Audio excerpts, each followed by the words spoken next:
everyone, welcome to Botany Insider. So in this lecture, we'll be discussing about the mechanism of apoptosis.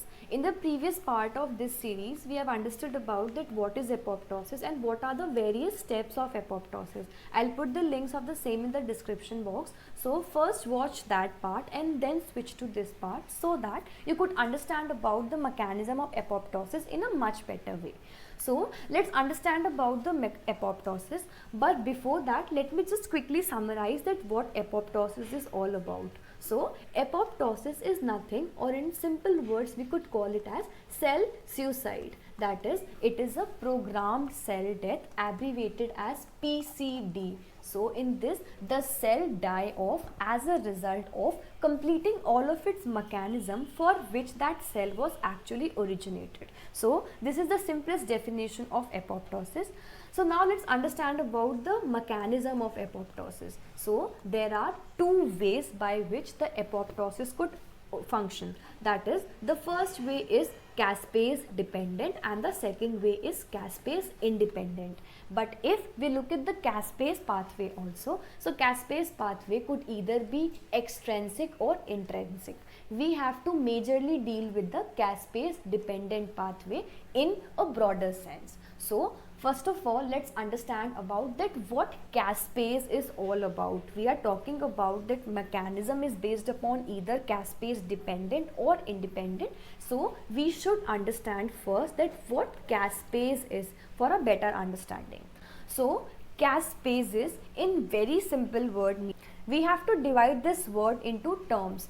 So just break the term caspase into small parts and you will able to understand this. This is an abbreviation of a larger term. That is, in caspase, C represent the cysteine, ASP represent the aspartate, and ASE, it represent the proteases, that is PROTEASE.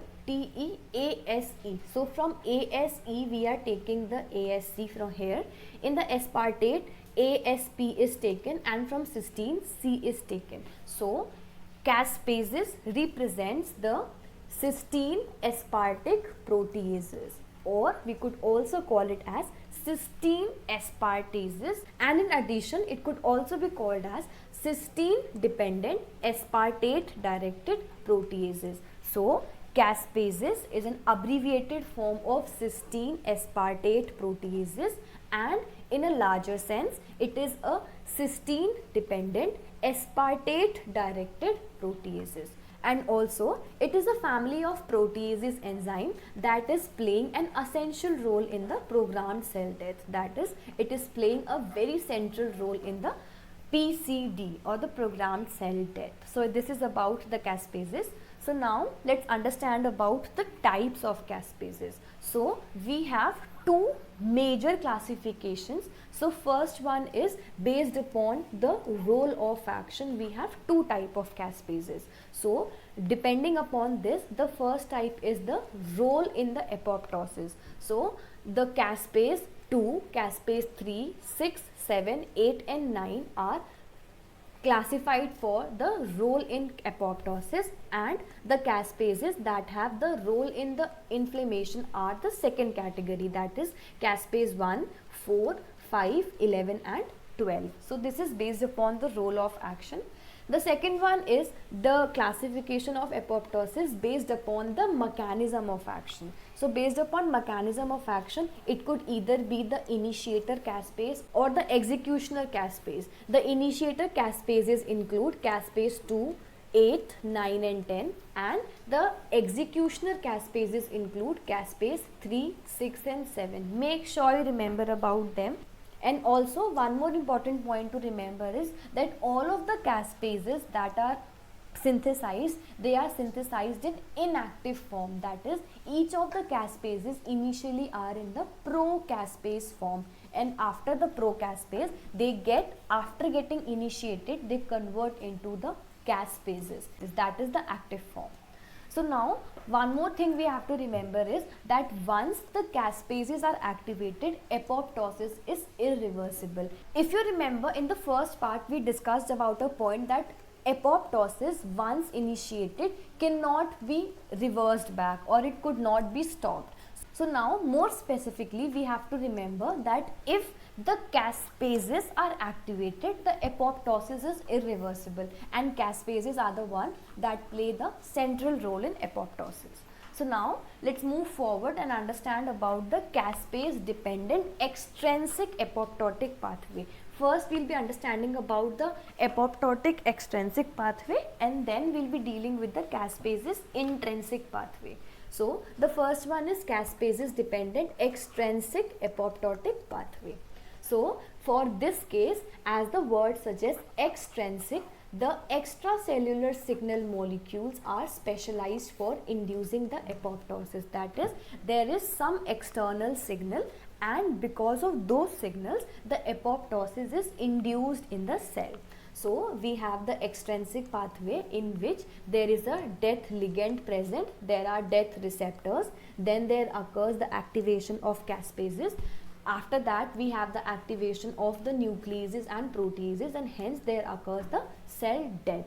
So what is a ligand and what are receptors? So in simple word, ligand and receptors are nothing but the part of a cell for which the complete process would be initiated by. That is, look at this diagram. So we have the pro-apoptotic ligand, and there occurs a death receptor on the cell wall of the cell that we have, and there comes a death ligand and it binds over here.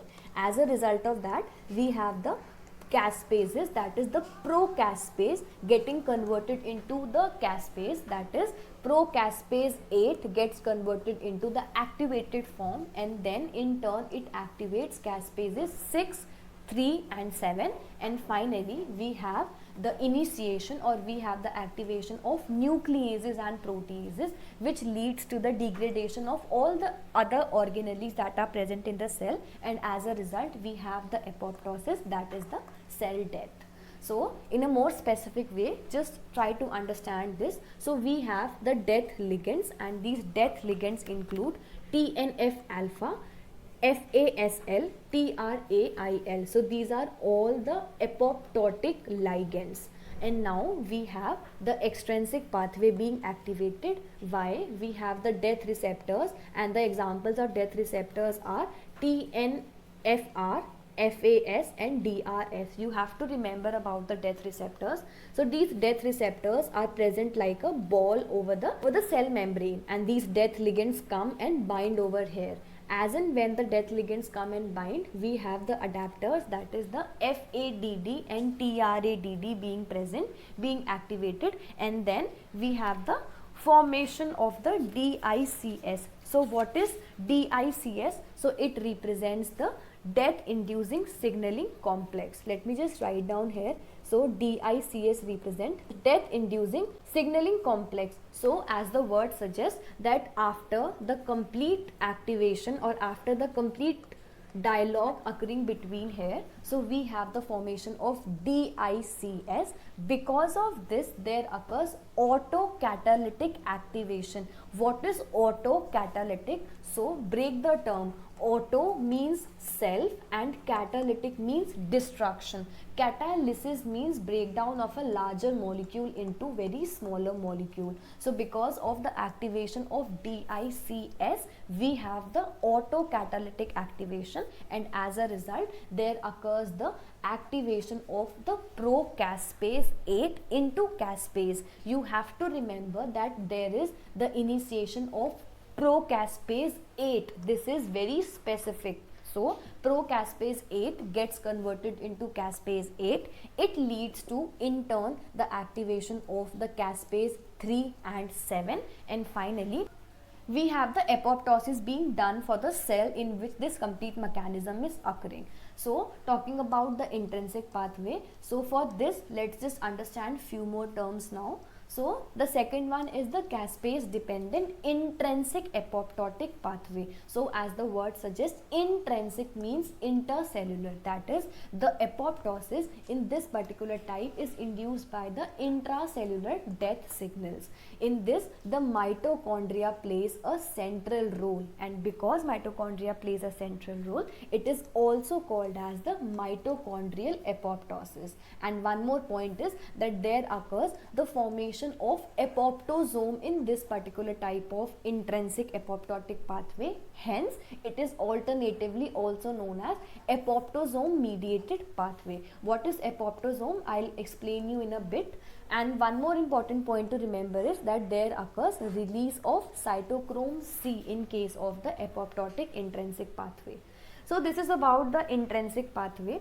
So consider what happens is that there occurs some severe DNA damage. If you remember in part A, we have discussed about the very common example that there occurs a cell damage, and because of that there occurs the death of the cell. So now let's take the same example and try to understand the complete mechanism of the apoptosis. So we have the severe DNA damage, and because of that what happens is that there occurs inhibition of the anti-apoptotic factors. What are apoptotic factors? I'll explain you in a bit in the next slide. So because of the severe DNA damage, what happens is that there occurs the activation of pro-apoptotic factors, that is those factors in the cell that causes the apoptosis to be initiated. So the most common example of the pro-apoptotic factor is BAX. So now what happens is that this BAX creates pore on the mitochondrial membrane. What is the mitochondria? So it is the energy currency of the cell. I have explained you about the mitochondria and all the other cell organelles in a previous lecture. I'll put the links of the same in the description box. So in the mitochondria we have the cytochrome C present, and where is cytochrome C playing the central role? So it plays a central role in the ETC. What is ETC? It represents the electron transport chain which helps in the ATP generation. See, you have to remember about the previous lecture and you should know how to interlink concepts. If we are moving forward in the syllabus, you have to make sure that you have the previous topics clear so that you have a better understanding. You can see in this topic itself we have so many interlinks present. So I highly recommend you to have a very good linkage of the topics that you study. So we have the cytochrome C being present, and this cytochrome C gets released out of the mitochondria because of the pores being created by the mitochondrial membrane by the BAX, which is a pro-apoptotic factor. Now this cytochrome C, after getting released, what happens is that this cytochrome C and one more APAF1, these two combine together and form the structure which is given the name of apoptosome. In addition to this, we also have procaspase 8. This apoptosome, what it does is it leads to the activation of the procaspase 8 into the caspase 8, that is the inactivated form gets converted into the active form, and then the procaspase 9 is converted into the caspase 9 by the apoptosome that is created, and then this caspase 9, what it does is that it leads to the activation, that is activation of the caspase 3 by the caspase 9. And now after we have the activation of the caspase 3, now what happens is the same.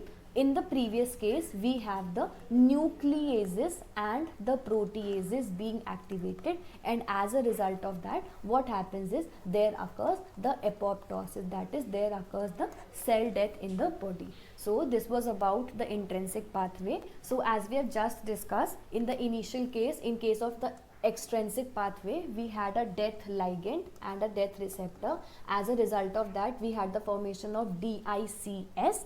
There occurs the procaspase 8 being converted into the caspase 8 because of the activation of autocatalytic activation, and then it leads to the activation of the caspase 3 and 7, and we have the apoptosis for the extrinsic pathway. But when we look at the intrinsic pathway, so here it is given that there occurs some stress in the body. So as a result of that, there occurs the BID, that is BID cleavage occur. What is BID? So it is also one of the example for the pro-apoptotic factors. As a result of that, the membrane of the mitochondria destabilizes and it releases the cytochrome C. Why it releases cytochrome C? We have discussed that the cytochrome C is released because of the pores being created by the apoptotic factors. Those apoptotic factors could be anyone depending upon which type of stress has been created. As in this case, we have the severe damage, so we have the BAX being activated,